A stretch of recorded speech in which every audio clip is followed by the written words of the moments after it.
Olá, bom dia. Hoje é quinta-feira, 9 de setembro. Você vai ver nessa edição que o Brasil registrou média abaixo de 500 mortes por Covid por dia. O governo e a Fiesp lançaram um programa para a redução do consumo de energia. E a ONU demonstrou preocupação com a perda de direitos das mulheres no Afeganistão. Caminhoneiros bloqueiam rodovias em pelo menos 8 estados. Eles protestam contra o Supremo Tribunal Federal e a favor do governo Bolsonaro. Algumas estradas seguem parcialmente fechadas em São Paulo, Rio de Janeiro, Minas Gerais, Bahia, Pará, Rio Grande do Sul e Santa Catarina. Carros, veículos de emergência e veículos com alimentos perecíveis conseguem passar.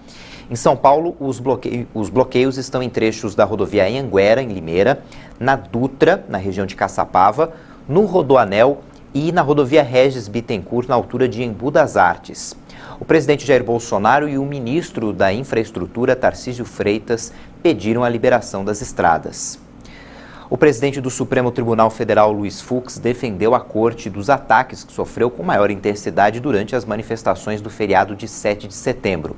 O procurador-geral da República, Augusto Aras, sugeriu a pacificação. Nas comemorações pelos 199 anos da independência do Brasil, as cidades do país tiveram atos contra e a favor do governo. Pela manhã, em Brasília, o presidente Jair Bolsonaro fez o seu primeiro, com críticas ao STF para milhares de pessoas vestidas de verde e amarelo. À tarde, em São Paulo, citou pela primeira vez o nome do ministro do Supremo, que tanto incomoda o governo, Alexandre de Moraes. Ele disse que não vai mais cumprir as suas determinações. Quem estava na Avenida Paulista fez coro.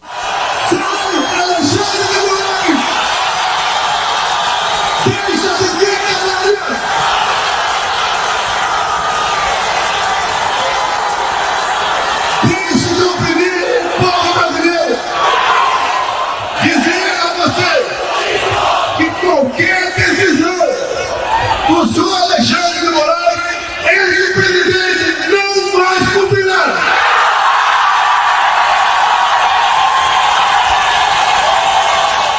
Depois de ouvir, além das críticas do presidente, as vaias dos manifestantes, o presidente Luiz Fux reuniu os ministros do Supremo para preparar a defesa, depois de tantos ataques. Este Supremo Tribunal Federal jamais aceitará ameaças à sua independência, nem intimidações ao exercício regular de suas funções. Ninguém fechará esta corte. Nós a manteremos de pé, com suor, perseverança e coragem. No exercício de seu papel, o Supremo Tribunal Federal não se cansará de pregar fidelidade à Constituição.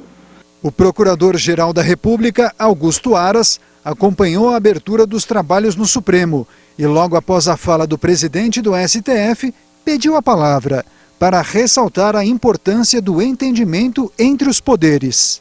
A democracia é um grande concerto de interesses públicos, é o governo dos contrários, mas também é o governo do possível. É mediante o diálogo, com discordâncias, mas sem discórdias, um caminho para a paz, por meio do consenso social. Nós amamos a democracia, pois nela floresce a liberdade com a qual tanto sonharam e pela qual tanto se sacrificaram. No Legislativo, também prevaleceu o apelo ao entendimento. O presidente do Senado, Rodrigo Pacheco, suspendeu os trabalhos até a semana que vem, por entender que não existe clima de votações. Mas fez questão de apelar para que os representantes do povo dediquem os esforços no que realmente interessa a todos, que são os problemas como desemprego, crise hídrica e pandemia. Por isso é fundamental, e a gente deve trabalhar muito por isso, que os poderes sentem à mesa, que os poderes se organizem, se respeitem, cada qual cumpra o seu papel, respeitando o papel do outro, e busquem uma harmonia que vai significar na solução do problema das pessoas. Repito, não é com excessos, não é com radicalismo, não é com extremismo, é com diálogo e com respeito à Constituição que nós vamos conseguir resolver os problemas dos brasileiros. É isso que os brasileiros esperam de Brasília e dos poderes constituídos. Na Câmara dos Deputados, não houve alterações. E o presidente da Casa, Arthur Lira, voltou a falar em entendimento e elogiou o caráter das manifestações das ruas no feriado de 7 de setembro. Quero aqui enaltecer a todos os brasileiros que foram às ruas de modo pacífico. Uma democracia vibrante se faz assim, com participação popular e liberdade, respeito à opinião do outro. Foi isso que inspirou Niemeyer e Lúcio Costa, quando imaginaram a Praça dos Três Poderes. Colocaram o Executivo, o Judiciário e o Legislativo no meio, equidistantes, mas vizinhos e próximos suficientes, para que hoje a gente possa se apresentar como uma ponte de pacificação entre Judiciário e Executivo. O governo federal e a Fiesp lançaram um programa para ajudar pequenas e médias empresas a reduzir o consumo de eletricidade. Com investimentos na ordem de 110 milhões de reais em projetos, o programa Potencialize foi lançado nesta quarta-feira em São Paulo, onde foi assinado o termo de cooperação entre a Federação das Indústrias do Estado de São Paulo, Senai-SP, Ministério de Minas e Energia e o GIZ, agência alemã, que em cooperação com o Brasil auxilia na elaboração e acompanhamento de projetos sustentáveis. Empresas com até 499 funcionários podem participar. Elas devem manifestar interesse através do site criado para o Potencialize. Depois o Senai vai até a empresa fazer um diagnóstico e sugerir melhorias. A meta é implementar pelo menos 400 projetos até 2024. Esse programa é importante porque ele traz a dimensão da tecnologia, que o senhor tanto nos estimulou, traz a importância da experiência da União Europeia, principalmente da GIZ, em programas de eficiência energética, traz o governo brasileiro com a política pública, que é importante e fundamental nessa temática também, e agentes financeiros, né? Ou seja, é um programa que abarca diferentes atores com o objetivo de criar aqui em São Paulo, na indústria de São Paulo, um ecossistema que se perdurará após o término desse programa, após 2024, num grande ecossistema de eficiência energética. Segundo o Ministério de Minas e Energia, a indústria brasileira é responsável por 30% do consumo de energia no país, por isso, o programa é considerado fundamental para garantir eficiência energética no Brasil. O Potencialize também tem o objetivo de reduzir 7,267 gigawatts de energia e evitar mais de 1 tonelada de dióxido de carbono na atmosfera em 3 anos. O secretário de Planejamento e Desenvolvimento Energético do Ministério de Minas e Energia explicou que o lançamento deste programa também faz parte das ações para mitigar a crise de abastecimento energético provocado pela maior crise hídrica dos últimos anos. O programa, embora de resultados esperados no médio e longo prazo, vai desempenhar um papel importantíssimo neste momento de escassez hídrica que enfrentamos, com a pior seca dos últimos 91 anos, conforme ressaltado pelo presidente Paulo Scaff. Pois vai destacar, mais uma vez, a necessidade de se investir mais em eficiência energética no Brasil. Apesar da diversificação da matriz elétrica brasileira que temos promovido, ela é ainda muito dependente da geração hidrelétrica. Por isso, em anos de hidrologia desfavorável, a segurança energética pode ficar comprometida e os preços da energia elétrica se elevarem, com prejuízo para todos, notadamente para a indústria. Nosso país é dotado de uma grande riqueza de recursos energéticos. No entanto, temos que saber administrar esses recursos, mudando a mentalidade de que os recursos são fáceis, baratos e infinitos.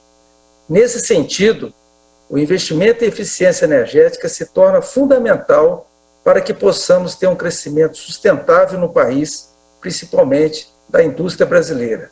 O embaixador da Alemanha no Brasil, Eiko Thoms, explicou que, além de reduzir o consumo de eletricidade e garantir maior eficiência energética, o Brasil deve se tornar mais competitivo, além de promover boas práticas em prol do meio ambiente. Com o Potencialize, estamos lançando hoje um projeto muito especial.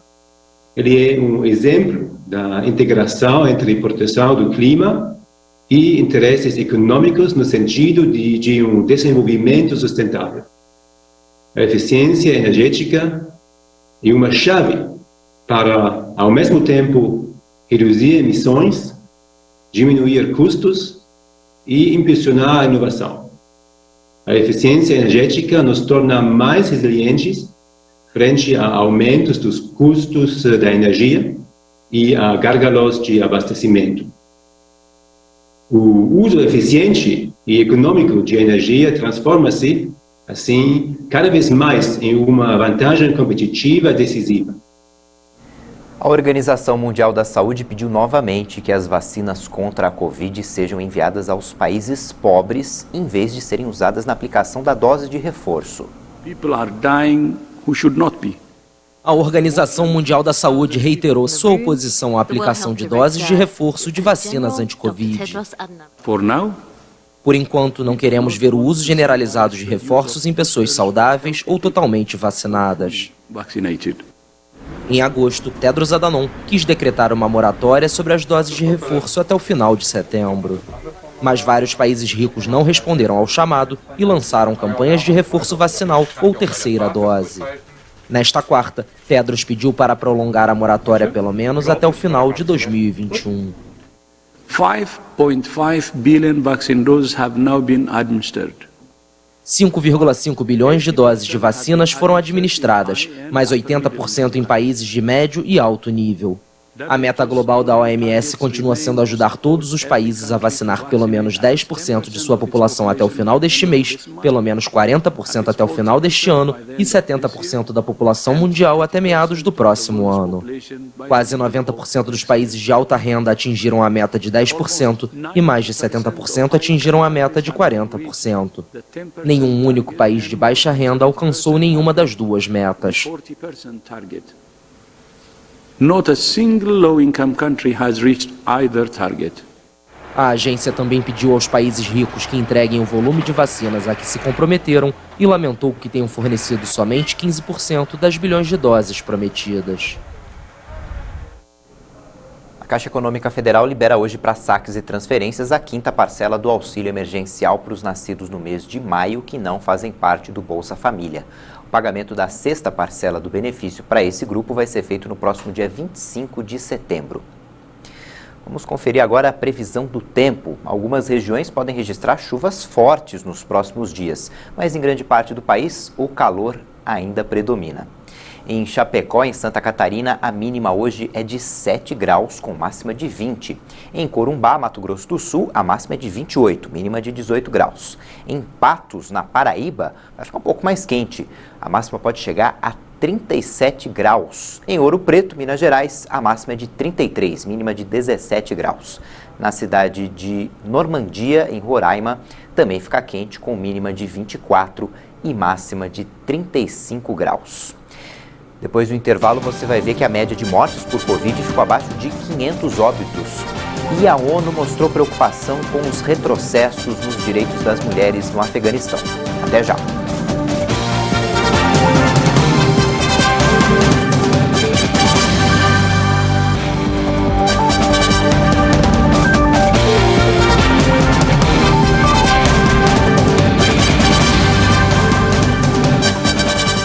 8 horas e 48 minutos no horário de Brasília. O índice da Fundação Getúlio Vargas apontou queda nos preços em agosto. O Índice Geral de Preços, Disponibilidade Interna, IGPDI, medido pela Fundação Getúlio Vargas, apontou redução de preços de 0,14% no mês de agosto. No mês anterior, a inflação registrada foi de 1,45%. Segundo a FGV, a queda entre julho e agosto foi puxada especialmente pelos preços do atacado. Ao longo do ano, o IGPDI acumula taxas de inflação de 15,75%. O Índice de Preços ao Consumidor, IPC, também apresentou queda na taxa, de 0,92% em julho para 0,71% em agosto. A média móvel de mortes pela Covid-19 ficou abaixo de 500 vítimas diárias pela primeira vez desde novembro. Os balanços apresentam tendência de queda há mais de 2 semanas. O Ministério da Saúde confirmou que o Brasil teve mais 250 mortes por Covid em 24 horas.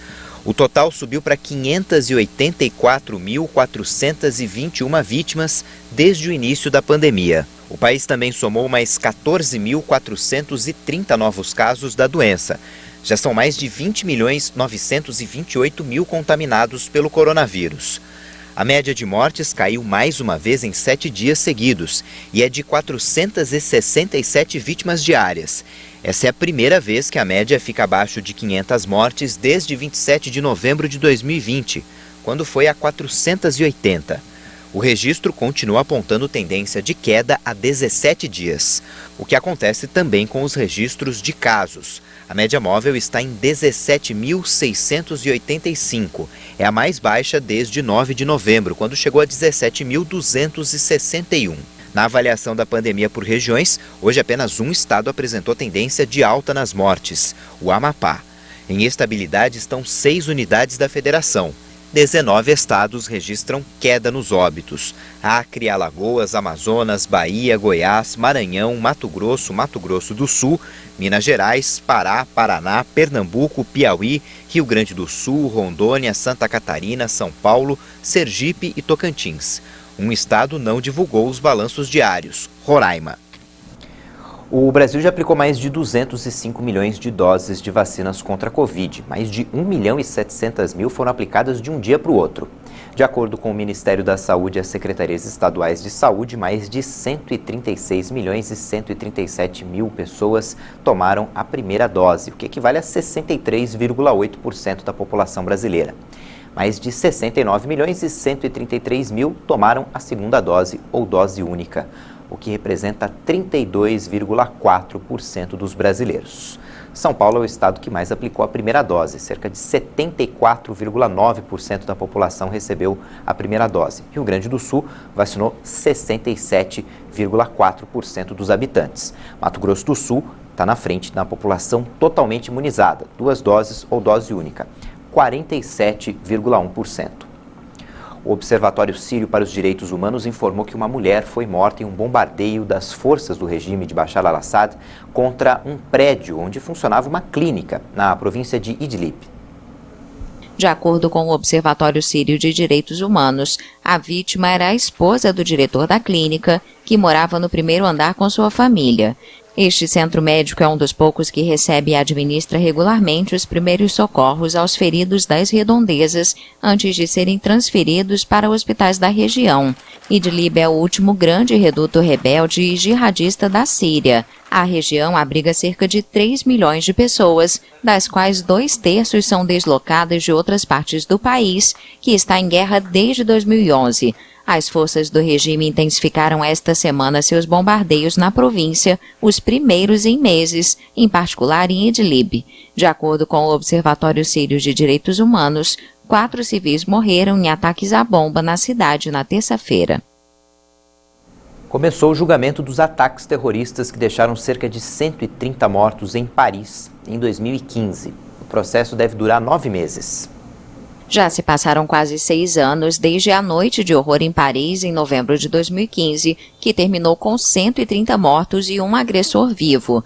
O tribunal abriu no imponente Palácio da Justiça de Paris o mega processo que deve ter a duração de 9 meses, com quase 1.800 partes civis e 20 réus, 6 deles julgados à revelia. O franco-marroquino Salah Abdeslam, presente na sala, é o principal acusado pelos massacres perpetrados no dia 13 de novembro de 2015 no Stade de France, norte de Paris, nos cafés da zona leste da capital e na casa de espetáculos Bataclan. Ao ser questionado sobre sua profissão, garantiu que deixou tudo para se tornar um combatente do Estado Islâmico, a organização terrorista que assumiu a responsabilidade pelos ataques. A segurança foi reforçada dentro e fora do tribunal. Em 2020, durante o julgamento do ataque à revista satírica Charlie Hebdo, novos atentados atingiram a França. O atual processo está sendo chamado de o julgamento do século pela imprensa francesa. A Organização das Nações Unidas expressou preocupação com a redução dos direitos das mulheres no Afeganistão. A representante adjunta da ONU Mulheres no Afeganistão, Alison Davidian, disse que está recebendo diariamente informações sobre retrocessos com relação aos direitos das mulheres no país. Já os talibãs afirmam que os direitos das mulheres serão respeitados no âmbito do Islã. Alisson disse que é proibido as mulheres sair de casa sem um homem de confiança da família. Em algumas províncias, elas deixaram de trabalhar. O novo governo do Afeganistão, de linha dura, apesar das promessas de que seria representativo, enfrenta a partir desta quarta-feira o desafio de convencer o mundo sobre suas boas intenções, em meio a protestos organizados nas grandes cidades do país. Houve várias manifestações contra o regime talibã após a morte, na terça-feira, de 2 pessoas durante uma manifestação em Herat, no oeste do país. Ainda falando dessa redução de direitos, o jornal britânico The Guardian informou que o Talibã proibiu que mulheres praticassem esportes no Afeganistão. A informação foi dada pelo vice-diretor da Comissão Cultural do Talibã. O comissário falou sobre a prática do cricket, esporte muito popular no país, e mostrou que a mesma linha de pensamento será levada em consideração para outras modalidades. A justificativa do grupo extremista para tirar os direitos das mulheres na prática do esporte é que elas estarão em uma situação na qual seus rostos e corpos não estarão cobertos e o Islã não permite que as mulheres sejam vistas dessa forma. Tais declarações reafirmam a posição de radicalismo do grupo e de exclusão dos direitos fundamentais das mulheres. A Federação Afegã de Cricket afirmou que não foi comunicada oficialmente da posição do Talibã, mas o programa de formação para meninas já foi suspenso. Há relatos de atletas escondidas na expectativa de fuga do país, temerosas pela repressão. Depois da realização dos Jogos Olímpicos e Paralímpicos, o Japão desistiu de sediar o Mundial de Clubes deste ano. A competição, marcada para acontecer entre os dias 9 e 19 de dezembro, não poderá receber espectadores por causa das restrições sanitárias na pandemia. A Associação Japonesa de Futebol, que contava com a liberação total de público para realizar as partidas, preferiu então desistir de sediar o torneio. A FIFA agora busca uma nova sede. O Conselho Técnico da Série A do Campeonato Brasileiro decidiu que a competição vai seguir sem público nos estádios. As arquibancadas ficarão vazias até que autoridades públicas de todas as cidades dos clubes participantes autorizem o retorno das torcidas. A decisão foi tomada em uma reunião com 19 dos 20 clubes participantes da competição por unanimidade, buscando garantir a isonomia total no torneio. O Conselho Técnico da Série A, que conta ainda com representantes das federações de técnicos e atletas e da Associação de Árbitros, vai voltar a se reunir no dia 28 de setembro. A pauta vai ser a mesma e até lá, CBF e clubes vão intensificar os contatos com as autoridades sanitárias locais para buscar as autorizações necessárias. Na terça-feira, o Flamengo recebeu o aval da Secretaria de Saúde do Rio de Janeiro para a realização de 3 partidas como eventos teste, com 35%, 40% e 50% da capacidade do Maracanã, respectivamente. Um protocolo foi definido para a compra de ingressos, que inclui o cadastro em um sistema online, comprovação de vacinação e teste PCR ou antígeno para a Covid-19 48 horas antes do jogo.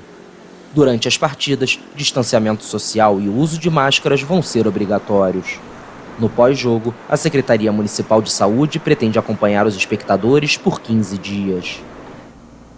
Essa edição fica por aqui. Às 10 da manhã no horário de Brasília tem outras informações para você. Você pode rever nossas reportagens também no YouTube. Tchau!